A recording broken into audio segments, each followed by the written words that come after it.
तो hello student, welcome to this video. Finally अर्धवार्षिक परीक्षा कक्षा 9वीं के लिए हिंदी विषय का क्वेश्चन पेपर देखिए आ चुका है। और आप सब देखिए काफ़ी ज़्यादा कमेंट कर रहे थे। देखिए इसका जो पार्ट फर्स्ट है मैंने आप लोगों को प्रोवाइड करा दिया है, जिसमें मैंने ऑब्जेक्टिव क्वेश्चन पूरे सॉल्व करा दिए थे, साथ ही कुछ क्वेश्चन भी आपको बता दिए थे। तो यहाँ पर इन सभी प्रश्नों को आप देख लीजिए, इनके आंसर मैंने पार्ट फर्स्ट में दे दिए हैं। तो जिनको पार्ट फर्स्ट नहीं देखा है जिनने, वो देख लेना।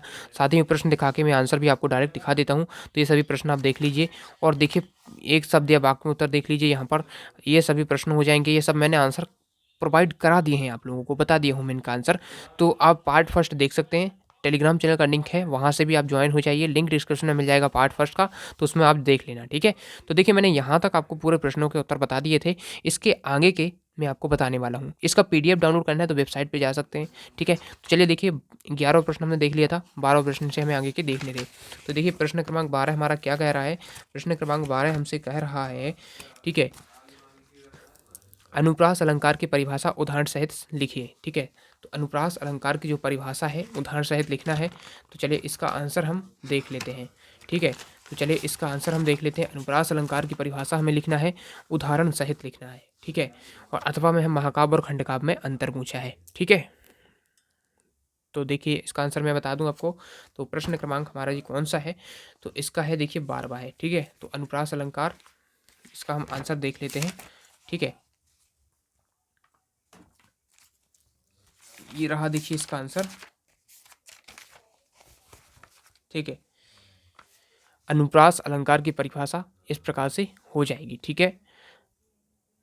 और उदाहरण भी देखिए, रघुपति राघव राजा राम, जुग जुग जियो जवाहरलाल। ये सभी उदाहरण आप देखिए देख सकते हैं। जो भी आपको अच्छे से सरल से लगे वो आप कंप्लीट कर लेना, ठीक है।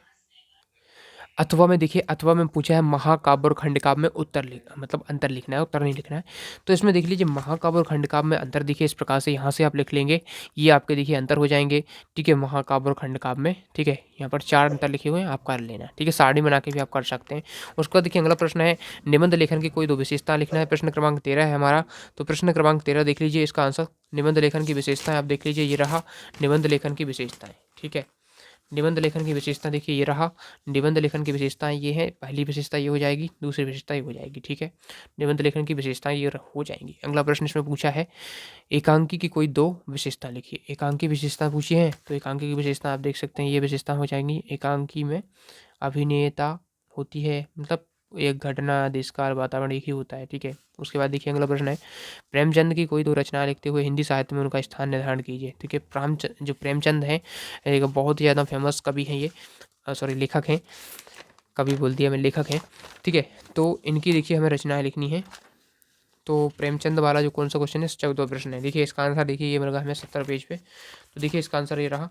यहाँ पर देखिए प्रेमचंद की कोई 2 रचनाएं लिखना है और हिंदी साहित्य में उनका स्थान निर्धारित करना है। तो रचनाएं उनकी हो जाएंगी, गोदान कहानी संग्रह में अनेक हैं, ठीक है, कई सारे हैं कहानी संग्रह, जैसे कि आपकी बड़े घर की बेटी, ये सब उनकी ही हैं, ठीक है। नमक का दारोगा, ये सब उनकी है, ठीक है। प्रेमचंद जी उपन्यास सम्राट और कहानी सम्राट कहे जाते हैं, उनका साहित्य में स्थान इस प्रकार से निर्धारित कर सकते हैं, ठीक है। उसके बाद देखिए महादेवी वर्मा की भाषा शैली की विशेषता लिखनी है, ठीक है। तो महादेवी वर्मा की भाषा शैली की विशेषता देखिए यहाँ से हो जाएंगी, ये आप आंसर कर सकते हैं। उनकी भाषा शैली की विशेषताएं हो जाएंगी, ठीक है। ये सभी उनकी भाषा शैली हैं, ठीक है। चित्रात्मक शैली भी है, विवेचनात्मक शैली है, ठीक है।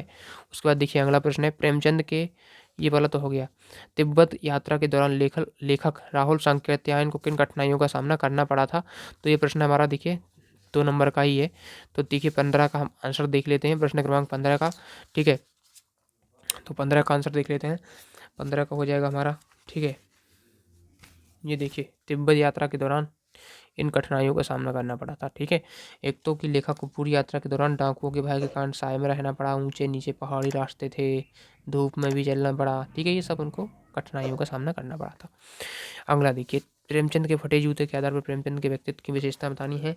तो 2 विशेषता बतानी है। तो देख लीजिए उनका आंसर, देख लीजिए उनकी विशेषता है कि उन्हें बनावटी जीवन की चमक दमक या प्रिय नहीं थी, जैसे भी थे वैसा ही स्वयं को दिखाने का विश्वास करते थे। वे स्वाभिमानी संघर्षशील व्यक्ति थे, किसी के कुछ मांगना उन्हें पसंद नहीं था, ठीक है।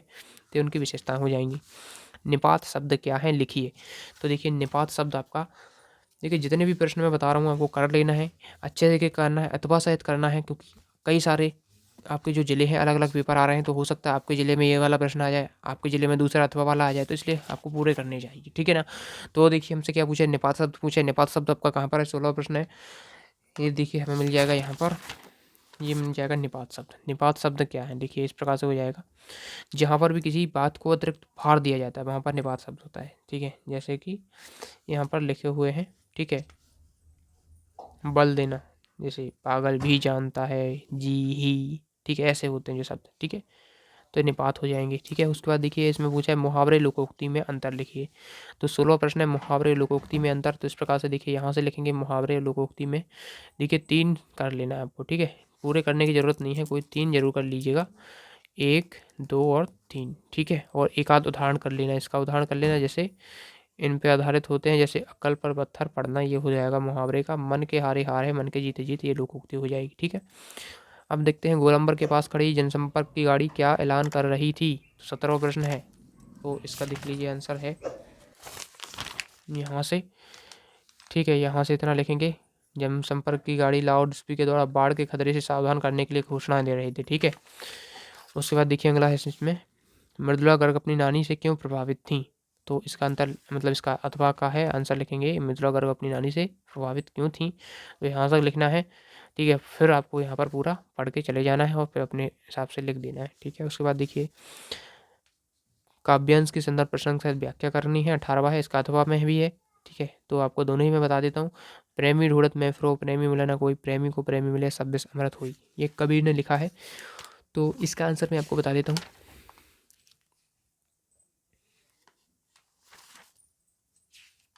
देखिए ये रहा इसका आंसर, ठीक है। कबीरदास, देखिए सबसे पहले क्या क्या लिखना होता है इसमें, संदर्भ लिखना, फिर प्रसंग, फिर भावार्थ। संदर्भ इसमें ऐसे लिखेंगे, प्रस्तुत साखी पद हमारी पाठ्यपुस्तक के साखियाँ एवं शब्द पाठ से साखियाँ से ली गई है, इसके कवि कबीर हैं, जो कवि हैं वो भी लिखना रहता है। प्रसंग में क्या है, सच्चे प्रेम के महत्व को स्पष्ट किया गया है।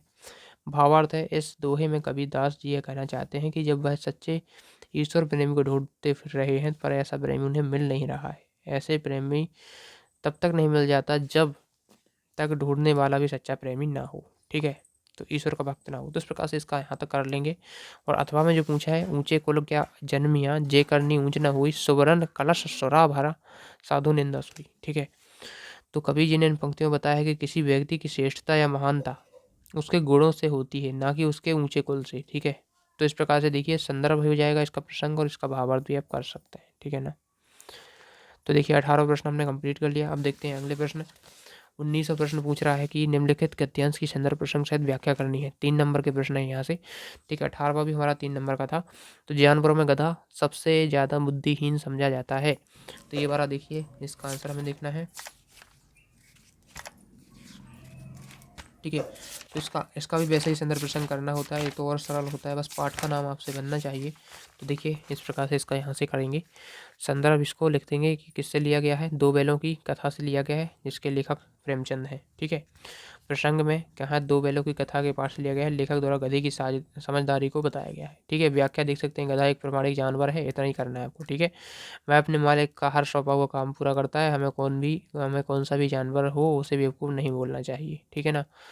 उसके बाद देखिए अथवा वाला है, चक्कर लगाने से जूता फटता नहीं है, घिस जाता है। कुंभन दास का जूता भी फतेहपुर सीकरी जाने आने में कुछ घिस गया था, उसे बड़ा पछतावा हुआ।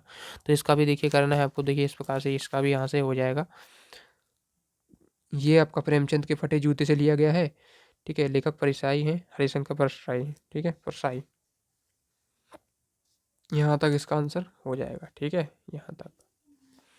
अब देखिए 20वां प्रश्न है, अपनी माँ से जन्मदिन की तैयारी के लिए किया गया संवाद लिखिए। तो देख लीजिए इस प्रश्न का आंसर मैं आपको बता दूं, तो यहाँ से देखिए इसका आंसर हो जाएगा, अपनी माँ से जन्मदिन की तैयारी के लिए किया गया संवाद हो जाएगा, यहाँ से आपको कर देना है, ठीक है। इस प्रकार से आपका आंसर यहाँ तक हो जाएगा, ठीक है।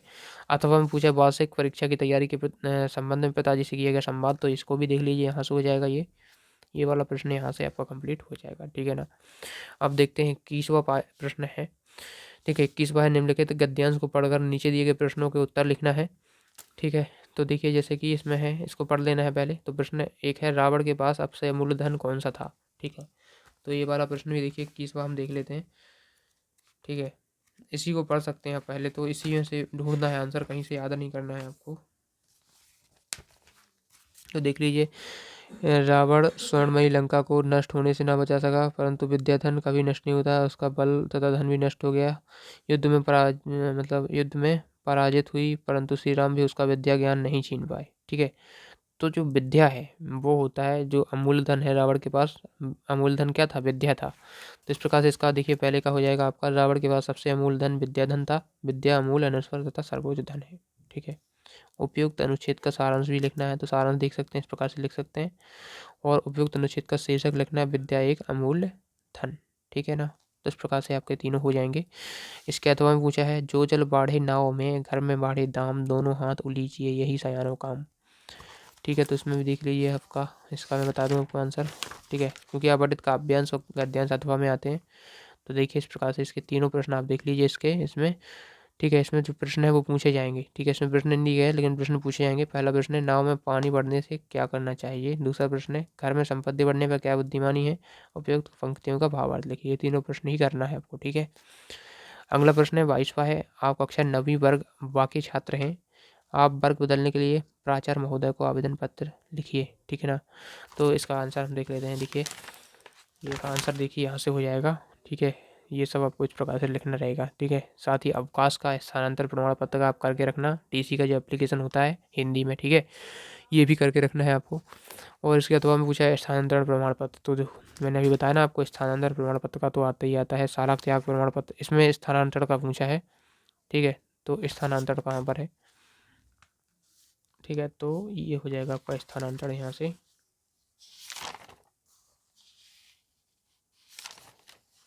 ठीक है, वही है स्थानांतरण, सारा त्याग प्रमाण पत्र। ठीक है, तो यही है स्थानांतरण, देखा लिखा ना यहाँ पर, स्थानांतरण प्रमाण पत्र प्रदान करने हेतु। तो इस प्रकार से इसका आंसर हो जाएगा।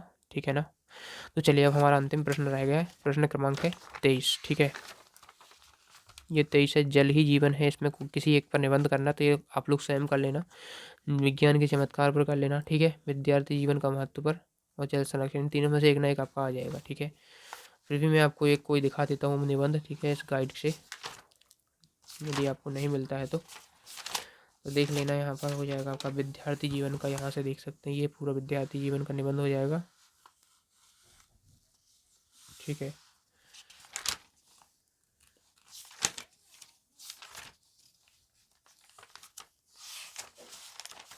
जल संरक्षण वाला भी कर लेना। ठीक है,